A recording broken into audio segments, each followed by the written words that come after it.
ليه بس؟ انت قلت لي انك راح تشرب عصير قصب عند درينكس. حصل. دينا بتقول ان درينكس ده بتاع خمور. دينا دي ما تعرفش حاجة. انت خمورجي يالا. طب روح اسألي بنفسك.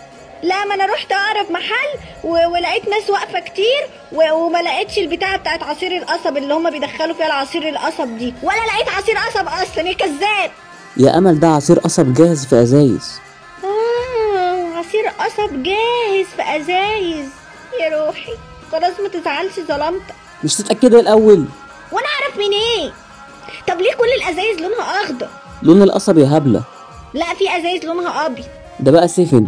سيفن دي نوع جديد دي ولا ايه؟ يعني سبرايت؟ ده نوع مستورد. افهمي الاول، مش اي حد تسمع كلامه. لا، ما انا برضو ذكيه، ما انا قلت اسالك الاول ووقعك، وانا عبيطه عشان اسمع كلام حد على طول. ايوه كده يا نصحى، انا هقفل بقى. اجيب لك حاجه وانا جاي. ماشي، بهاتلي ازازه معاك.